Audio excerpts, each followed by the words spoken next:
El Chapo, the godfather of the mafia world and a dangerous emperor in the history of drugs, ruthless and unafraid of death. He shoots anyone who is late in delivering money.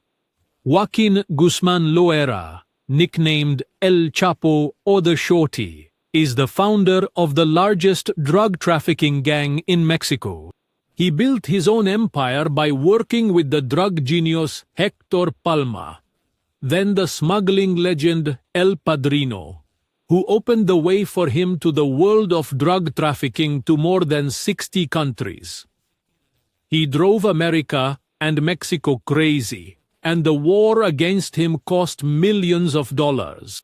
Forbes magazine ranked him in 2011 as one of the most powerful people in the world, placing him in position 41 out of 1,000 people, as the magazine also described him as the biggest drug dealer ever, and the US federal government considers him one of the most ruthless and dangerous people on the planet, because he is comparable to Pablo Escobar in terms of influence and reach.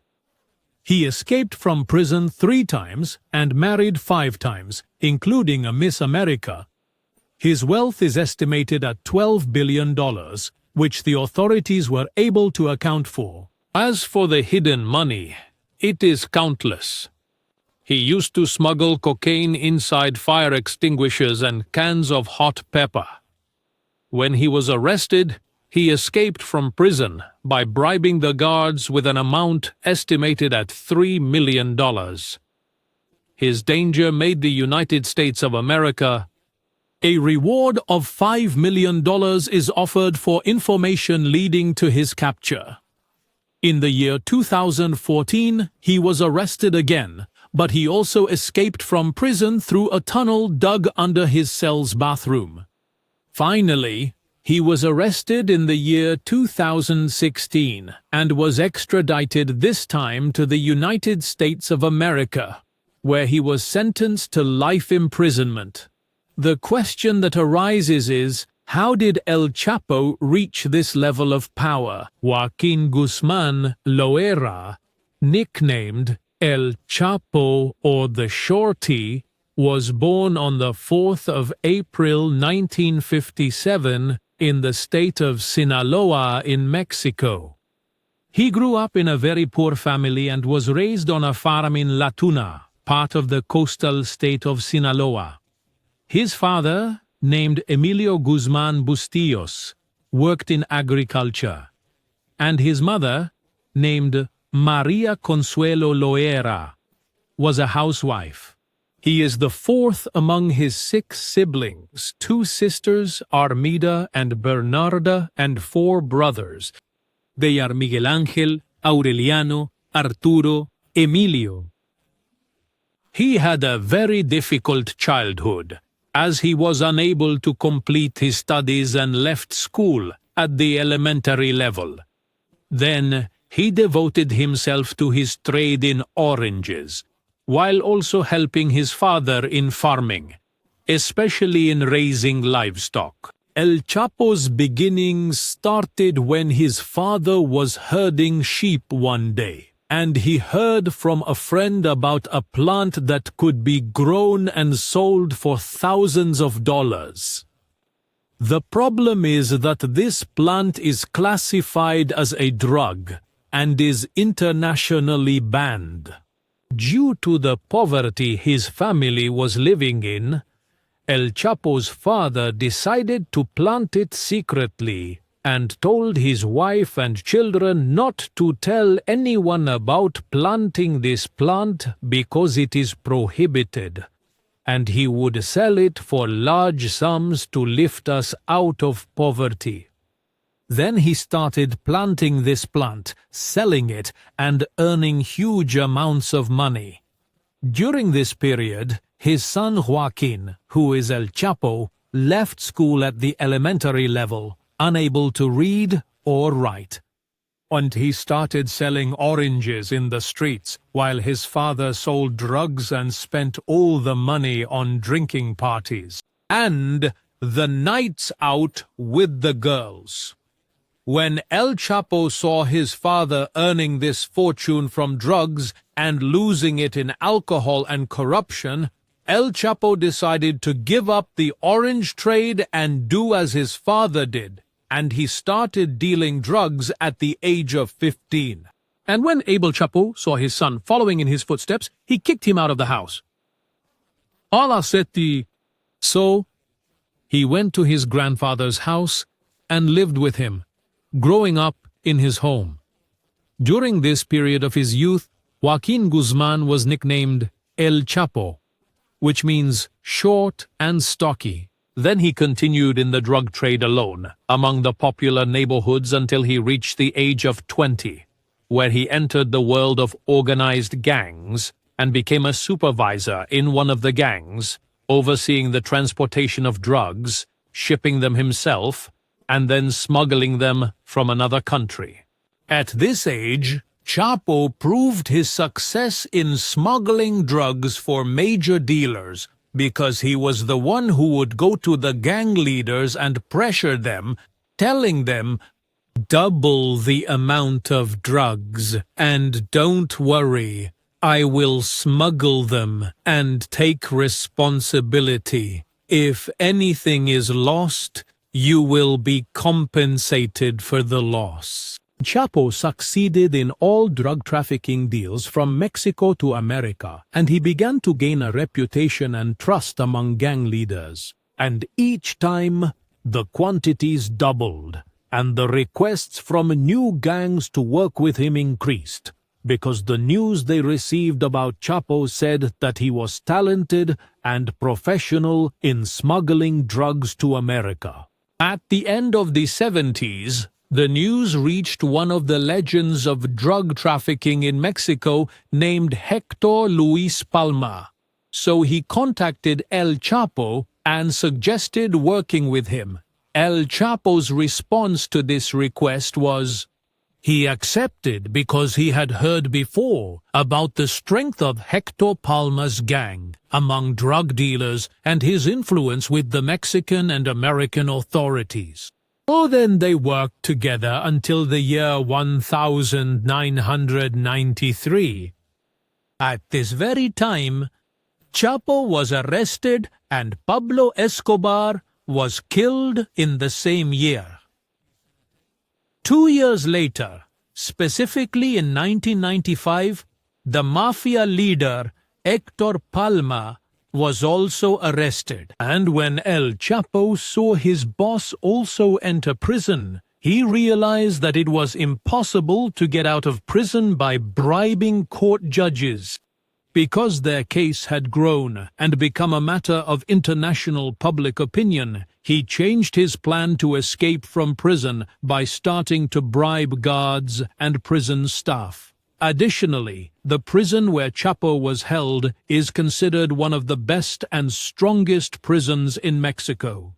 Little by little, he started reaching the high-ranking officials inside the prison and managed to bribe them with large sums until he reached the prison director named Damaso and developed a relationship with him, starting to give him bribes amounting to millions of dollars, until he became a millionaire from El Chapo's repeated bribes because Damaso had a low salary that was just enough for him to live on, like any ordinary employee. However, Damaso, through Chapo's bribes, bought a luxurious house, an extravagant car, and valuable items. From time to time, Damaso receives expensive gifts, and all this in return for Chapo to live comfortably in prison as if he were at home, to the extent that they bring him alcohol and girls to spend the night with him inside the prison. Mobile phones and all means of communication also reached him through the gang, so he achieved a level of luxury and comfort inside the prison as if he were living in his home, and he began planning new ways to smuggle drugs from Mexico to America in large quantities. And he was thinking about inventing new solutions. El Chapo says to himself, "Since I smuggle drugs from Mexico to America inside fire extinguishers, chili cans, and boxes of fruits and vegetables in small quantities and at specific times, why don't I have my own official route to smuggle large quantities whenever I want?" Here, the idea came to him to dig secret tunnels from the Mexican border to America, without anyone knowing about this route, so he could smuggle large quantities at any possible time. After that, El Chapo contacted engineers and geographers and asked them to secretly study the border between Mexico and America to determine a location, digging the appropriate tunnels in the right places. And since the border distance between the two countries is estimated to be about 3,000 kilometers, it was expected to find suitable places without security guards at the border that would fit the idea of digging tunnels. And that's exactly what happened. After a secret search, they found suitable locations where they dug several tunnels leading to America that the authorities have not been able to identify to this day.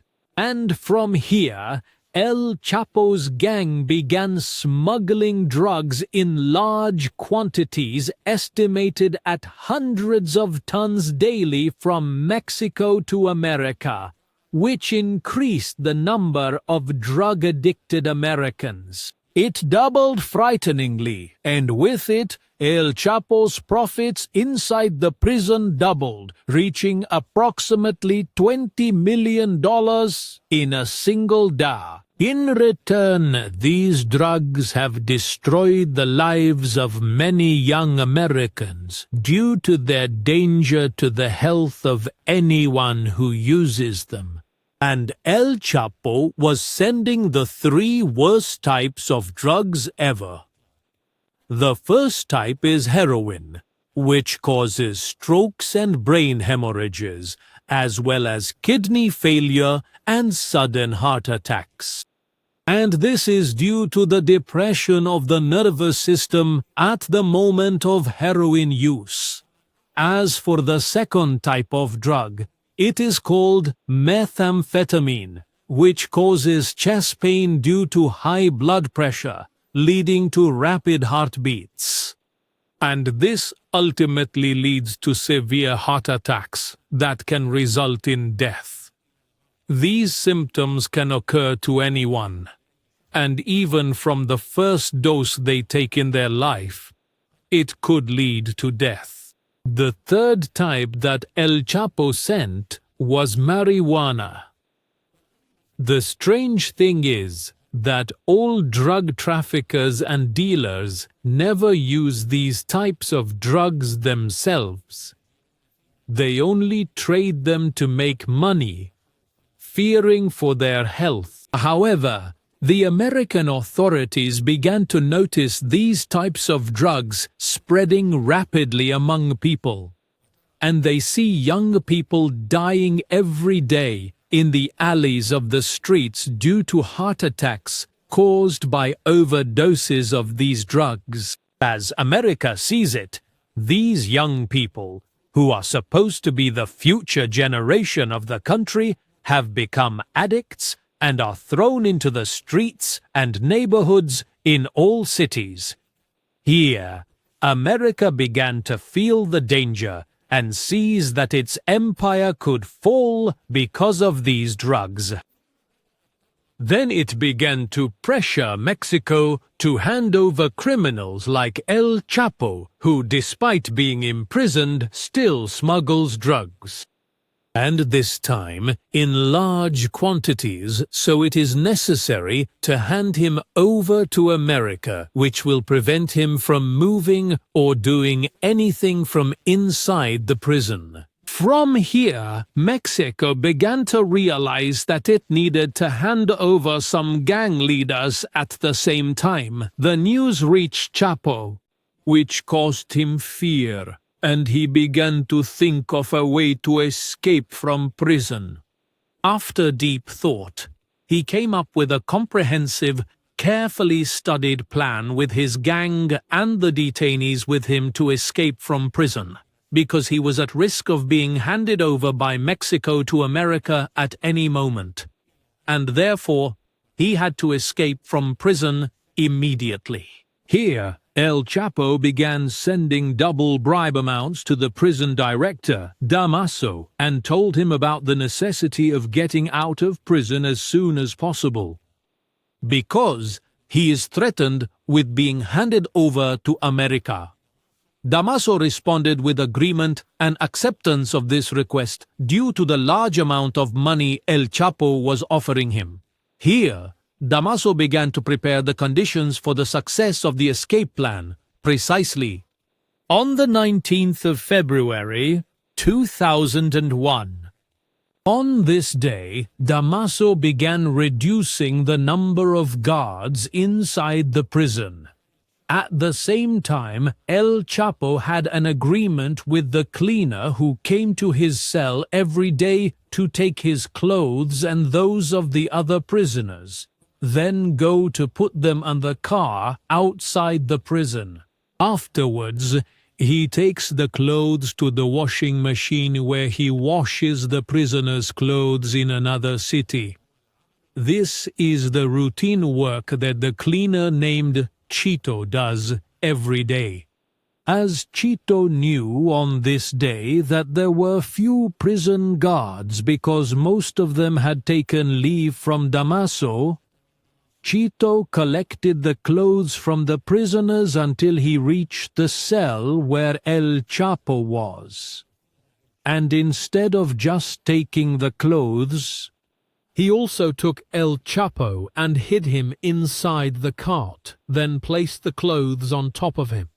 And since El Chapo is short in stature, he had no difficulty hiding inside the cart. After Chito placed him in the cart, he started moving directly towards the car, so he had to pass through several gates. However, due to Damaso reducing the number of guards, most of the gates were empty. Nevertheless, when they reached one of the gates, they found a guard standing there. At that moment, Chito felt nervous because he had to approach the guard and ask him to open the door. When Chito approached the guard began to slowly open the door while talking to him. This unusual conversation made Chito feel even more anxious, especially on this crucial day. Meanwhile, the clothing cart began to move slowly because it was on a slope. El Chapo inside the cart also felt anxious, fearing he might fall and be discovered by the guard. When Chito noticed that the cart started moving faster, he immediately cut off his conversation with the guard and ran to catch it. After the guard finally opened the door, Chito and El Chapo's cart passed through it and headed towards the car outside the prison. There, El Chapo got out of the cart and entered the trunk of the car driven by the outer prison guard who was also complicit in the operation. Since the driver of the car is the prison guard, it is necessary for the last prison gate to open without inspecting the car. Moments after the car exited, El Chapo's escape from prison was discovered, and they started sounding emergency alarms everywhere because he is the greatest gang leader in the prison. Despite taking many precautions against him, they did not expect that he would escape so easily. When the news reached the Mexican government, in order to cover up its failure and absolve itself from helping El Chapo escape, it issued an urgent official statement an hour after his escape, condemning what happened and promising the Mexican people. And the American government is making great urgent efforts to arrest El Chapo as soon as possible, to start preparing a large army of Mexican federal police officers to search for El Chapo. because they know that El Chapo's gang is strong and will protect him from being captured. And this is exactly what happened, as El Chapo's gang devised a crazy plan. Because when he escaped from prison, they took him out of the car trunk in a neighborhood near the prison, then placed him in an armored car resistant to bullets and bombs, and changed the route. Then they transported him in a helicopter because it is safer and faster. Then they traveled with him to another city. After that, he got off the helicopter. He got into another car and entered with his gang into the center of Mexico City, the capital of Mexico. Just as El Chapo wanted to take a short rest, he suddenly found himself surrounded by many police cars. And from the shock and fear, El Chapo said to himself, "How did the police know my location? So there is a traitor among my gang members, and I must find out who it is to take revenge." He thought the plan had failed. The driver with him said, "Don't worry, boss. This is not the police, but members of our gang who came to help us." El Chapo was surprised by this happy news because he did not know they were members of his gang. He thought they were police officers. How could the Mexican government or anyone expect that El Chapo would be moving around the capital in a convoy of police cars?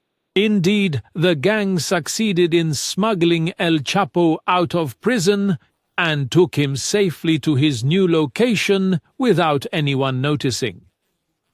After this success, El Chapo's name began to grow and became the talk of the town among people and the press.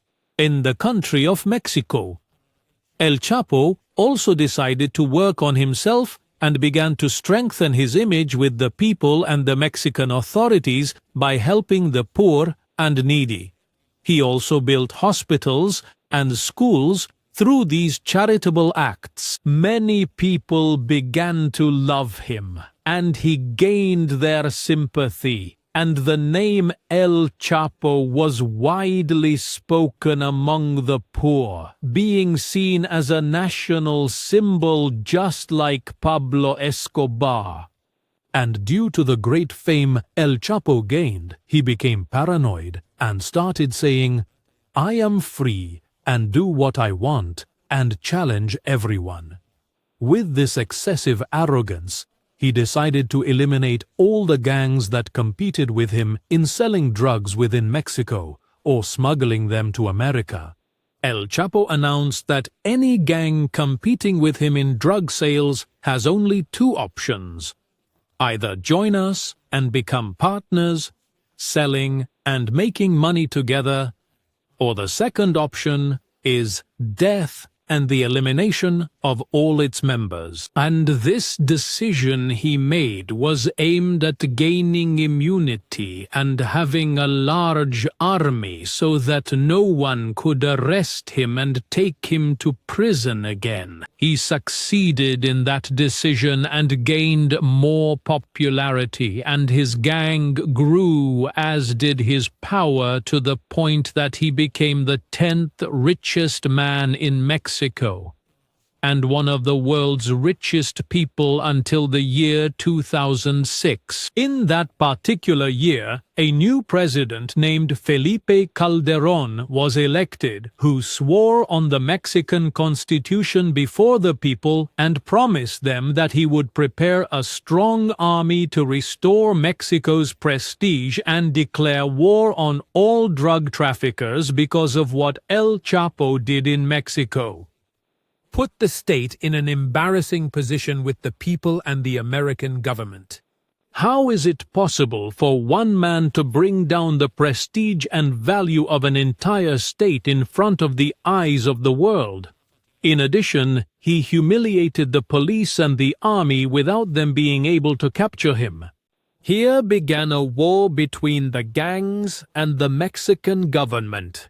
And, from the sheer brutality of the bloody war, nearly 12,000 people were killed, and assassinations occurred everywhere.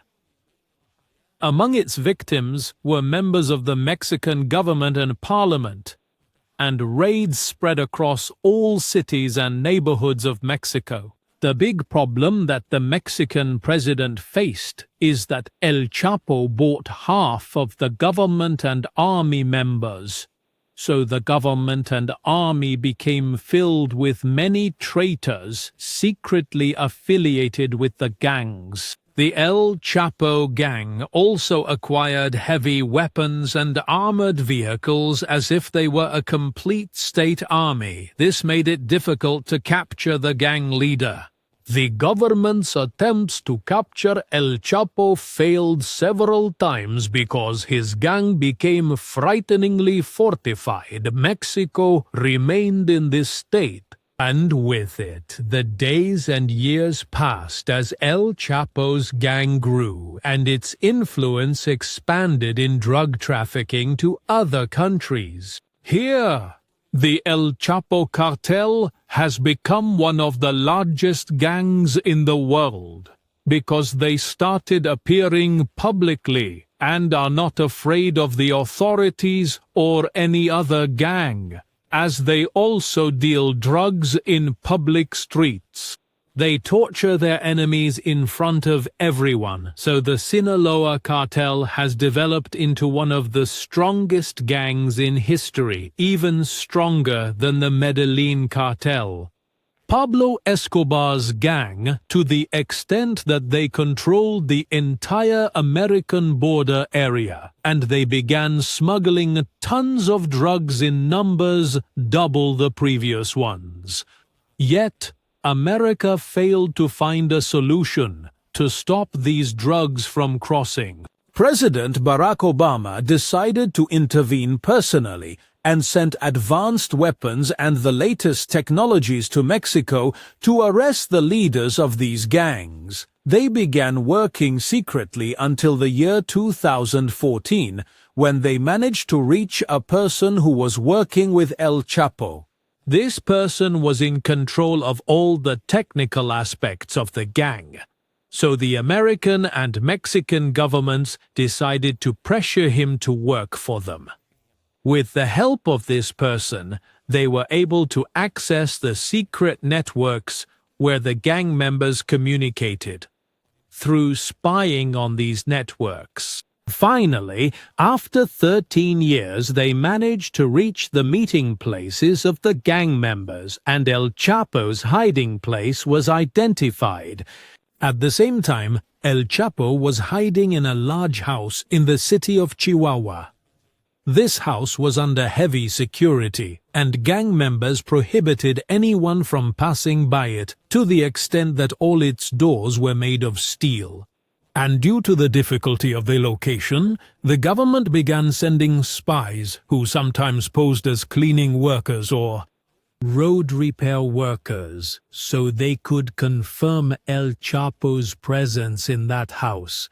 After a few days of tracking and surveillance, they confirmed that El Chapo was in this house. They also set the date of the 17th of February 2014 as the day they would raid the house where he would be present. This was the perfect opportunity to capture him, so they prepared and gathered an army. There were members of the Mexican Federal Police, as well as the anti-drug team and agents from America. And after that, they agreed on a crazy plan to capture him. Indeed, on that day, they went and surrounded the house completely and quietly. Observers spread everywhere and did not leave any corner unguarded. At this moment, they began raiding the house from all angles and started trying to break down the door. Then they discovered that the door was armored. But despite that, they broke it with force and quickly raided the house, searching every room. Strangely, they didn't find anyone. Then they began searching all corners of the house very thoroughly, but to no avail. All the people who were in the house they disappeared mysteriously. Where did they go? To answer this question, when the police and the anti-drug forces were trying to break the door, El Chapo heard the sound of the break-in. He quickly gathered his important belongings and the people with him in the house and headed to the bathroom. There, El Chapo used a stick hidden behind the mirrors to lift the bathtub, where they discovered a secret tunnel underneath. Everyone entered this tunnel and started walking through it until they reached another area before leaving with him. El Chapo carefully returned the bathtub to its place to hide the existence of the tunnel and prevent the police from noticing it. With this clever trick, El Chapo managed to delay the police's discovery of the tunnel, and the search inside the house continued for many hours. And when they finally discovered the secret exit, El Chapo and his companions had already escaped and traveled to another city. Later, El Chapo changed his plan to avoid being captured by going to a tourist area in Mazatlan without guards or an escort, instead of heading to secret places that could be discovered like the one previously found. El Chapo decided to go to tourist destinations that the Mexican authorities did not expect him to be in. Also, El Chapo is unaware of the betrayal of his technical assistant who has started working against him, and all his new movements are being reported in detail to the American and Mexican intelligence. And after only 5 days of monitoring, finally, he was arrested and placed in a new prison called La Palma. This prison is considered one of the strongest in Mexico. If you see it from afar, you might think it is a military base due to the strength of the weapons and tight security present there. In every corner, there is a surveillance camera in addition to watchtowers equipped with advanced equipment. The guards have heavy weapons and are prepared for anyone who thinks of approaching from outside the prison. They have also dug trenches beside the prison and equipped military vehicles with heavy and armored weapons. Moreover, aircraft are not allowed to fly over this area for fear of any aerial attack or the possibility of someone coming by helicopter over the prison to help the prisoners escape. They also have aerial weapons to deter gangs if they try to attack from the sky. The prison guards are carefully selected through a special study to prevent any gang leaders from bribing them, as this prison is specifically designated for major gang leaders, as well as the most dangerous criminals in Mexico. Since the opening of this prison until today, no one has ever been able to escape from it, or even think about it, due to its strong fortification with 3 fences, each reinforced with sharp iron, and concrete with an area of about 1 meter. Even if we assume that any prisoner crosses this concrete, they will fall into deep trenches from which it is impossible to survive or escape from this prison. When El Chapo entered this prison for the first time, he began planning to escape as soon as possible, because the Mexican authorities started extraditing gang leaders to America. Therefore, if El Chapo were extradited to America, it would be impossible. Escape from prison, because El Chapo does not have the power or a gang to help him in America, as his strength and base are all in Mexico only. This is what El Chapo fears and constantly thinks about. And here he began trying to find any possible way to communicate with his gang outside to help him. In fact, it is difficult to find this solution because even if they give him a mobile phone, it is of no use. It is impossible for it to work because the communication network is completely cut off, as if you are off the planet. So here, El Chapo tried to bribe some of the guards who were watching him in prison, but to no avail. After deep thought, here El Chapo found a single simple loophole through which he could communicate with his gang via his lawyer and his fifth wife, who used to visit him in prison. El Chapo did not just marry 5 times. He also had many mistresses and lovers, spending every night with a new woman. Here, El Chapo started sending messages to his children and gang through his wife, who acted as the intermediary. And he had 4 sons, among them Braza or Ovidio Guzman, considered the most famous. Ovidio was involved in a major confrontation between the government and the gangs a month before his father's arrest, but at that time he was still young and lacked the necessary experience, which made him unable to become the leader of the gang. After El Chapo's escape from prison in the year 2001, Damaso Lopez, who was then the deputy leader of the cartel and his right-hand man, became the main person in charge. Damaso Lopez was the prison director who helped El Chapo escape the first time, but after the escape he was held responsible and was dismissed from his position. When El Chapo learned of Damaso's dismissal, he said he could not forget his sacrifice and great support for him, as he did a lot for him. Then he asked Damaso to work for him to compensate for what he lost. After Damaso started working with El Chapo, he was promoted day by day until he became his right hand. El Chapo was fortunate to have taken Damaso because he was an experienced director at one of the most dangerous and largest prisons in Mexico in the year 2001. Here, they began planning to free El Chapo this time, but they faced very significant obstacles due to the Mexican government, which greatly intensified its surveillance of him. It wasn't just ordinary surveillance. A tracking device was installed on El Chapo even though he was inside the prison. In addition, surveillance cameras were installed in his cell to monitor him around the clock, so he had no chance to disappear from their sight. All these measures made his escape attempt from prison nearly impossible. However, El Chapo decided not to surrender because they knew that if he reached America, it would be the end for him there.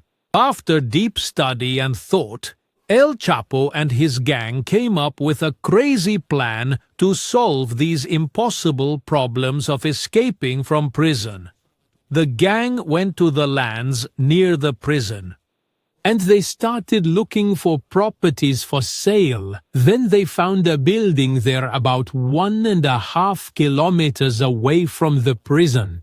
After that, they brought in a person far removed from the world of the mafia, who bought this building in his name and put it in his ownership so that the Mexican authorities would not notice. This building was almost abandoned, and no one lived in it. They decided to start digging a tunnel from inside this building, 1.5 kilometers long, connecting it to the prison. But even with this clever plan, they faced some problems and obstacles during execution. Additionally, the biggest challenge was that the gang did not know the exact location of El Chapo inside the prison. Then the second problem arose. As they wondered, even if we knew El Chapo's location inside the prison, how would we be able to dig the tunnel and reach the location accurately?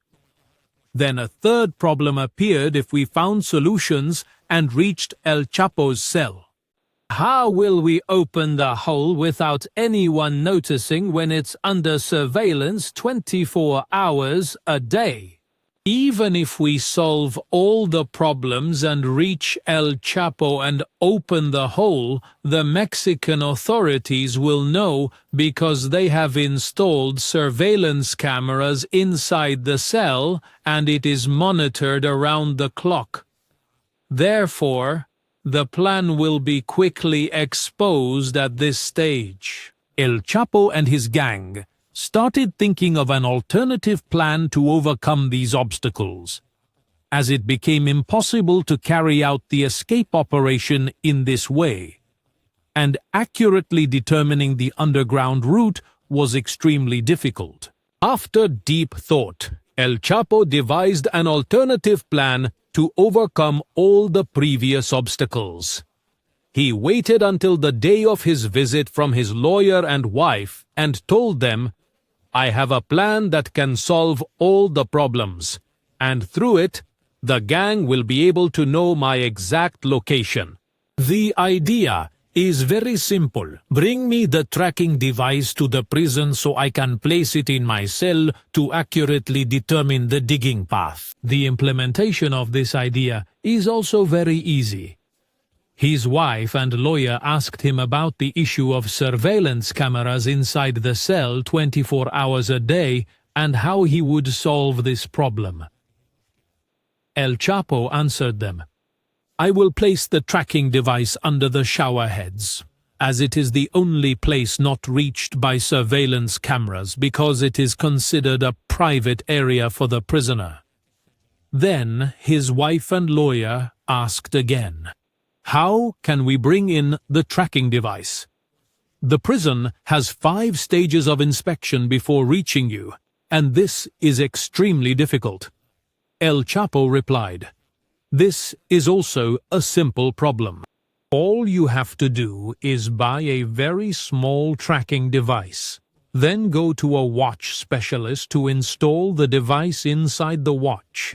After that, my wife will wear the watch and bring it to the prison, and no one will suspect that this watch is part of the escape plan." Indeed, they executed El Chapo's plan with complete precision, successfully bringing the watch through 5 inspection stages inside the prison and handed it to El Chapo.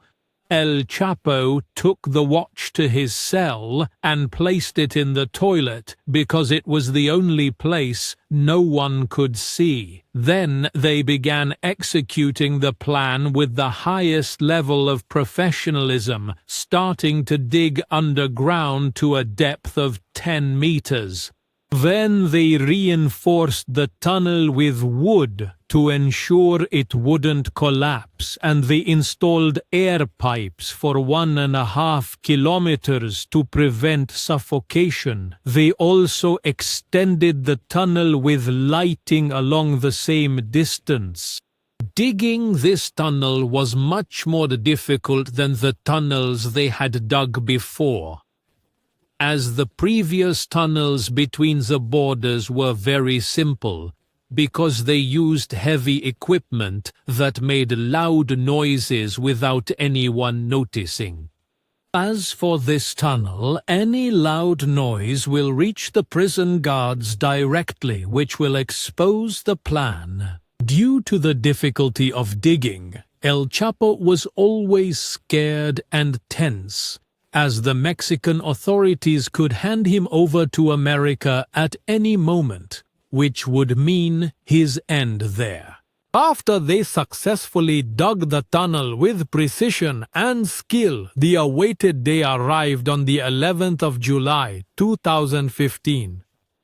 On this day, the gang reached the point that El Chapo had previously determined. As soon as the sounds started coming from underground, he felt afraid that someone might pick up these sounds and uncover the matter.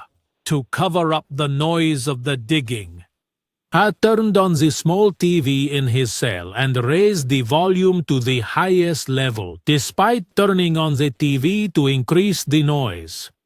El Chapo began moving inside his cell with intense nervousness and anxiety, afraid that someone might hear the sound of digging. And the plan is revealed. His thoughts would not calm down as he began to think about all the possibilities that might happen at any moment. As he was trying to maintain his focus and calm his nerves, after a long wait he finally heard the sound of someone opening the hole from below, then called him in a low voice. "El Chapo, come. We have finished and opened the hole." At that moment he quickly got up, put on his shoes, and headed to the hole. He descended quietly without anyone noticing to disappear from his cell. When El Chapo descended into the tunnel, his gang had prepared an electric cart for him inside. He got in and it drove him through the tunnel until he reached the second hole that was dug for the exit. Indeed, when he emerged from the tunnel, he found a car waiting for him.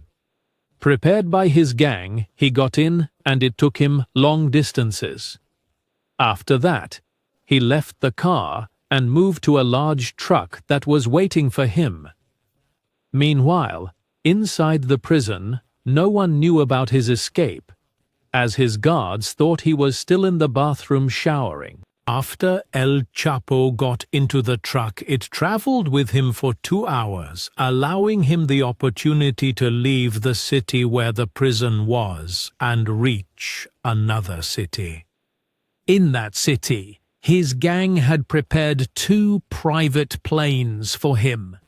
This clever trick was used as a precautionary measure to ensure that any potential spy within the gang working for the Mexican authorities would be detected. He would not be able to identify the plane that El Chapo would board.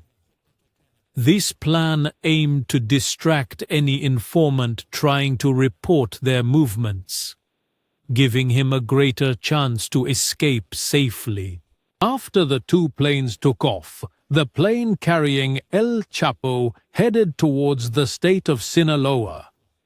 Meanwhile, the guard assigned to monitor El Chapo in prison was tracking his movements around the clock. When El Chapo escaped from his cell, the guard initially thought he was in the bathroom attending to his needs. After 10 minutes passed, the guard said he might be enjoying his time there. After 30 minutes, without El Chapo coming out, the guard assumed he was showering and taking his time attending to his needs. After 40 minutes, the guard said that El Chapo was taking too long in the bathroom and began to suspect that something unusual was happening. Then the guard decided to enter the cell to check the situation. And when he went directly to the bathroom, he was surprised to find a deep and frightening hole. Inside this hole, there was a long tunnel extending far away. By the way, this was the first time in history that a prisoner successfully escaped from this prison, which caused a major scandal, not only for the prison, but for all of Mexico. The news spread rapidly like wildfire and became the talk of the hour all around the world. Television broadcasts worldwide reported the news, putting the Mexican government in an awkward position in front of everyone. After this scandal, the Mexican government prepared an army from various search teams, anti-drug teams, police, and even agents from the United States, providing them with all available resources, from advanced tools and equipment to assist in the search for El Chapo to capture him again. Then they began searching for him everywhere El Chapo could be. Their efforts reached a point where they used satellites to track any trace of him. The United States assisted them by providing advanced technologies and sending its agents. After an intensive search, they discovered a house where the residents' movements seemed suspicious. The Mexican government at that time decided to use American listening devices and began spying on these people's communications. But after listening to their phone calls, They couldn't obtain any important information that would contribute to capturing El Chapo. However, one of the American agents, while listening to the calls, noticed something strange. The speakers kept repeating the phrase, "The grandmother will leave," and "The grandmother will come today. Prepare and get ready to receive her."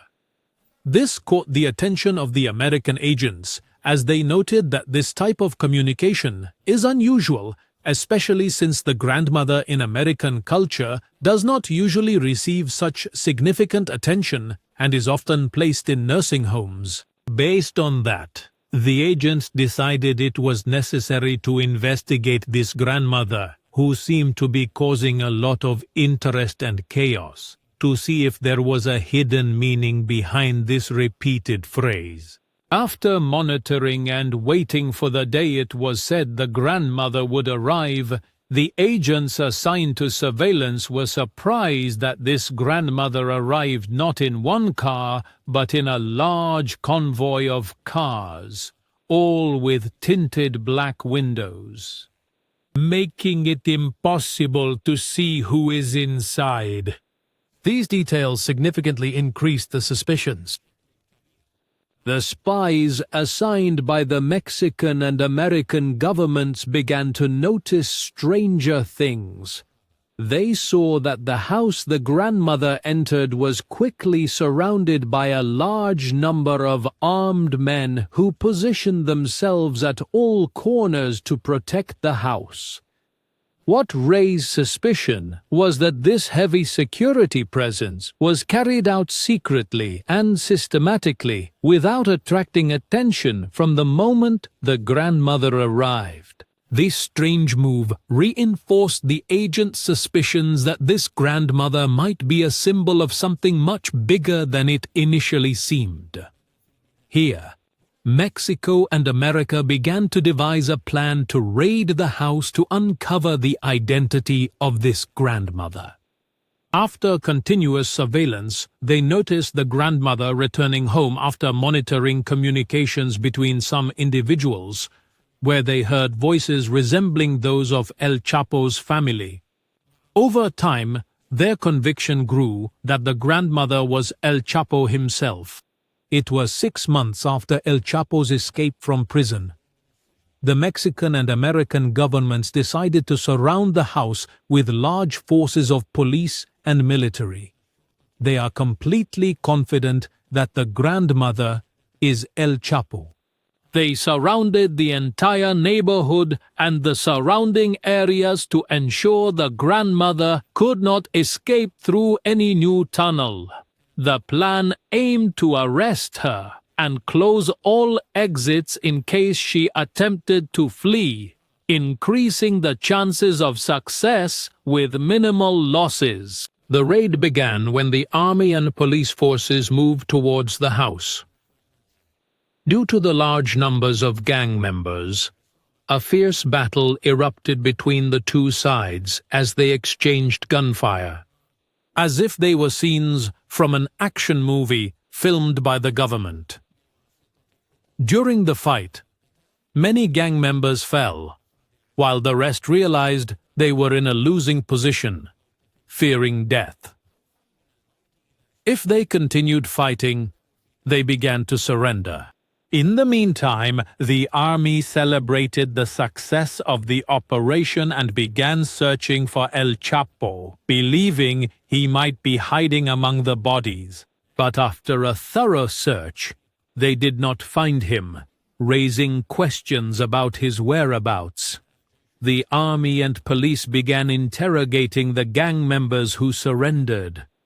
They searched them one by one in an attempt to find El Chapo, but they did not find him.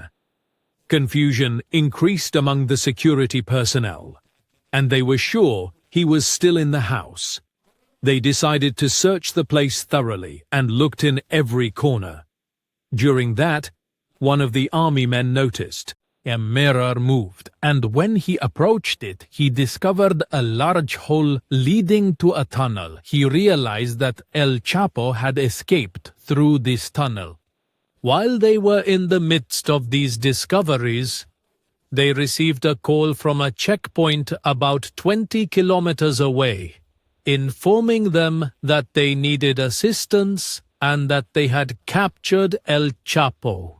When El Chapo emerged from the tunnel with his friend, they found a car parked near the besieged neighborhood. They quickly stole it and fled, trying to get away from the area, but upon reaching the first security checkpoint, they were captured.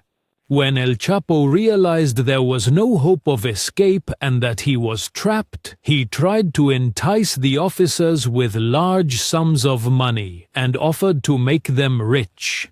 He hoped his promises would change their stance, but he knew his chance of escape was quickly fading. Then El Chapo saw that these promises were of no use. He decided to show them his other side and said, "If you don't let me go now, I will send my gang to kill you and all your parents and family, and I will make sure they are tortured before being killed." However, the officer who arrested El Chapo was very professional and recorded him on video while he was threatening them. After that, El Chapo lost hope. At that moment, they contacted the army present in the house and informed them of what was happening. The army commander responded by saying that El Chapo should be moved to the nearest secure hotel to hide, and advised them not to let him escape because they had detected suspicious movements of a gang preparing to attack not only around the house, but in other areas as well. The police moved El Chapo to a small hotel near the place of his arrest. After a short time at the hotel, they began to hear sounds suggesting an army was coming towards them, along with the sounds of armored vehicles approaching. Meanwhile, El Chapo started to regain his smile and feel happy. The tension and fear overwhelmed the police officers who thought these sounds indicated the gang's approach and that their fate might be death. Moments later, the vehicles arrived, and they discovered that the terrifying sounds were from the Mexican army, not El Chapo's gang. At that moment, El Chapo broke down and lost hope as he realized that his fate was extradition to American prisons. Indeed, the legal procedures for his extradition began. But El Chapo had a different opinion. He decided not to surrender and to think of a new plan to stay in Mexican prisons and escape from them again instead of moving to America. His thoughts began to flow, and he focused on how to exploit the situation to his advantage. El Chapo tried to devise a new plan to slow down the process of his extradition to America. His gang assassinated the person responsible for those procedures. Then they assassinated the lawyer who had agreed with the American authorities on the extradition date. Due to these assassinations, great chaos ensued, delaying the extradition process by an additional year, giving El Chapo more time to think about how to escape and remain in Mexican prisons. In the year 2017, El Chapo was officially extradited to the United States. He had no idea that he would be traveling to America, and no one had informed him of that beforehand. And when he got off the plane at New York Airport, he exited under heavy security. The moment he stepped out, he sat and contemplated the world around him. He realized he was on American soil, which caused him to break down emotionally. He remembered everything he lost, the crime, the money, and the life of luxury that was part of his past, and realized it would never return. This moment was a real shock for him, as he faced a completely new reality. In the year 2019, the American court sentenced El Chapo to life imprisonment, which led to a significant deterioration in his mental state. Until the year 2023, he requested the Mexican government through his lawyer to have him returned, indicating that he suffers from severe psychological disorders. Meanwhile, His fifth wife was imprisoned. Miss America, who lived with him for years, was released after a year of investigations inside the prison. In September 2023, Ovidio Guzmán, one of El Chapo's sons, was handed over to the United States, where he has remained in American prisons with his father to this day. And you, dear viewer, share your opinion with us in the comments. If you enjoyed the video, subscribe to our channel to receive all the latest updates.